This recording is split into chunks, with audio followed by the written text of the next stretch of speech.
ಬಾಲಕನಿಂದ double murder ನಡೆದಿದೆ. ಅಕ್ರಮ ಸಂಬಂಧ ಪ್ರಶ್ನಿಸಲು ಬಂದಿದ್ದವರ ಭೀಕರ ಕೊಲೆ. ಪಿಣ್ಯ ಠಾಣಾ ವ್ಯಾಪ್ತಿಯ HMT ಲೇಔಟ್ನಲ್ಲಿ ಘಟನೆ ಜರುಗಿದೆ. ಯಮುನಾ ಸುದೀಪ್ ಮೃತರು. ಯಮುನಾ ಗಂಡ ಮಲ್ಲೇಗೌಡ ಛಾಯಾ ಜೊತೆ ಅಕ್ರಮ ಸಂಬಂಧ ಹೊಂದಿದ್ದ ಆರೋಪ ಕೇಳಿ ಬರ್ತಾ ಇದೆ. ಇದನ್ನ ಕೇಳಲು ಛಾಯಾ ಮನೆ ಬಳಿ ಹೋಗಿದ್ದ ಯಮುನಾ ಆಕೆ ಸಹೋದರ ಸುದೀಪ್. ಈ ವೇಳೆ ಮನೆಯಲ್ಲಿ ಇದ್ದ ಛಾಯಾಳ ಮಗ ಅಪ್ರಾಪ್ತ ಬಾಲಕ. ಗಲಾಟೆ ವೇಳೆ ಚಾಕುವಿನಿಂದ ಇರಿದು ಇಬ್ಬರನ್ನ ಹೊಡೆದು ಕೊಲೆ ಮಾಡಲಾಗಿದೆ. ಪಿಣ್ಯ ಪೊಲೀಸ್ ಠಾಣೆಯಲ್ಲಿ ಕೇಸ್ ದಾಖಲಾಗಿದೆ. ಇನ್ನು ತಾಯಿ ಕೊಲೆಯಾದ ಮಾಹಿತಿ ತಿಳಿದು ಮಗಳು ಕೂಡ ಆತ್ಮಹತ್ಯೆಗೆ ಯತ್ನ ಮಾಡಿರುವಂತದ್ದು. ಬಾತ್ರೂಮ್ಗೆ ಬಳಸುವ ಆಸಿಡ್ ಕುಡಿದು ಆತ್ಮಹತ್ಯೆಗೆ ಯತ್ನ. ಸದ್ಯ ಆಸ್ಪತ್ರೆಗೆ ದಾಖಲಿಸಿದ್ದಾರೆ ಪೊಲೀಸರು. ಮುಂದಿನ ಕ್ರಮವನ್ನ ಕೈಗೊಂಡಿದ್ದಾರೆ. ಇನ್ನು ಪಿಣ್ಯ ಜೋಡಿ ಕೊಲೆ ಪ್ರಕರಣಕ್ಕೆ ಸಂಬಂಧಪಟ್ಟ ಹಾಗೆ ವಾಯುವ್ಯ ವಿಭಾಗ ಡಿಸಿಪಿ ನಾಗೇಶ್ DL ಹೇಳಿಕೆ ಕೊಟ್ಟಿದ್ದಾರೆ. ಇವತ್ತು ಬೆಳಿಗ್ಗೆ 9:30 ರಿಂದ 11:30 ಅಷ್ಟರಲ್ಲಿ ಡಬಲ್ ಮರ್ಡರ್ ಆಗಿದೆ. ಪಿಣ್ಯ ಪೊಲೀಸ್ ಠಾಣಾ ವ್ಯಾಪ್ತಿಯಲ್ಲಿ ರಿಪೋರ್ಟ್ ಆಗಿದೆ. ಯಮುನಾ ಮತ್ತು ಸುದೀಪ್ ಇಬ್ಬರು ಕೊಲೆಯಾಗಿರೋರು. ಛಾಯಾ ಎಂಬುವವರಿಗೆ ಸೇರಿದ ಮನೆಯಲ್ಲಿ ಘಟನೆ ಆಗಿದೆ. ಯಮುನಾ ಪತಿ ಮಲ್ಲೇಗೌಡ ಜೊತೆ ಛಾಯಾಗೆ ಅಕ್ರಮ ಸಂಬಂಧ ಇತ್ತು ಅಂತ ತಿಳಿದು ಬರ್ತಾ ಇದೆ. ಆಗಾಗ ಯಮುನಾ ಗಲಾಟೆ ಮಾಡ್ತಾ ಇದ್ರು. ಛಾಯಾ ಮತ್ತು ಯಮುನಾ ನಡುವೆ ಗಲಾಟೆ ಆಗಿತ್ತು. ಇವತ್ತು ಬೆಳಿಗ್ಗೆ ಇಬ್ಬರು ಮನೆ ಬಳಿ ಬಂದಿದ್ದಾರೆ. ಗಲಾಟೆ ಆಗಿದೆ. ಈ ವೇಳೆ ಛಾಯಾ ಪುತ್ರ ಅಪ್ರಾಪ್ತ ಇಬ್ಬರಿಗೂ ಚಾಕನ್ನ ಎರೆದಿದ್ದಾನೆ.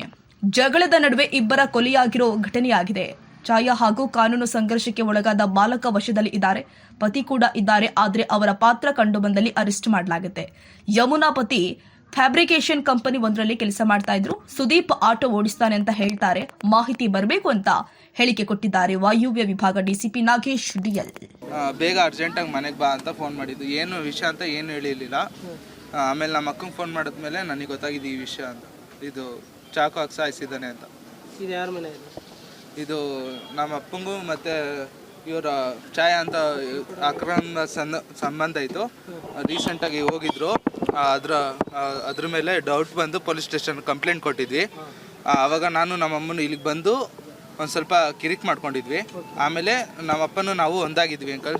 ಇವ್ರಿಗೂ ಏನೂ ಸಂಬಂಧ ಇರಲಿಲ್ಲ. ಆವಾಗ ಇವ್ರ ಮಗ ಫೋನ್ ಮಾಡಿ ಕರ್ಸ್ಕೊಂಡು ಚಾಕು ಹಾಕಿ ಸಾಯಿಸಿರೋದು ಅಂಕಲ್. ಅವ್ರ ಮಗನೇ ಕರ್ಸ್ಬಿಟ್ಟು ಚಾಕು ಹಾಕಿ ಸಾಯಿಸಿರೋದು. ನಮ್ಮಮ್ಮ ಬೇಕು ಅಂತ ಬಂದಿಲ್ಲ ಅಂಕಲ್. ಇಲ್ಲಿ ಗೊತ್ತಿದ್ದಿದ್ರೆ ನಾನು ಬರ್ತಾಯಿದ್ದೆ ಅಂಕಲ್. ನನ್ನ ಕಾಲೇಜಿಗೆ ಇವಾಗ ಗೊತ್ತಾಗಿರೋದು ಏನು ಅಂದರೆ ಅವ್ರ ಮಗನೇ ಕರ್ಸ್ಬಿಟ್ಟು ಕೊಲೆ ಮಾಡಿರೋದು ಅಂಕಲ್. ಇದು ನಮ್ಮ ಅಪ್ಪಂಗೂ ಮತ್ತು ಅವರ ತಾಯಿಗೂ ಇದು ಇದೇ ವಿಷಯಕ್ಕೆ ಜಗಳ ಆಗಿದ್ದು. ಎಷ್ಟು ತಿಂಗಳಿಂದ ಪೊಲೀಸ್ ಸ್ಟೇಷನ್ ಕಂಪ್ಲೀಟ್ ಆಗಿತ್ತು ಅಂಕಲ್? ತಿಂಗಳಿಂದ ಆಗಿದ್ದು police station complaint. Byadarahalli police ಸ್ಟೇಷನಲ್ಲಿ ಕೊಟ್ಟಿದ್ವಿ ಕಂಪ್ಲೇಂಟು. ಹಾಂ ಅಂಕಲ್, ನಮ್ಮ ಅಕ್ಕ ಈ ವಿಷಯ ಕೇಳಿಬಿಟ್ಟು ಆಸಿಡ್ ಕೊಡ್ತಿದ್ದಾಳೆ. ಇವರೇ ನಮ್ಮ ತಾಯಿಯವ್ರ ಫ್ರೆಂಡೇ ಅವ್ರು ಕರ್ಕೊಂಡೋಗಿ ಆಸ್ಪತ್ರೆಗೆ ಸೇರಿಸಿರೋದು. ಇವಾಗ ಹೆಂಗಿದ್ದಾರೆ? ಇವಾಗ ಔಟ್ ಆಫ್ ಡೇಂಜರ್ ಅಂದಿದ್ದಾರೆ.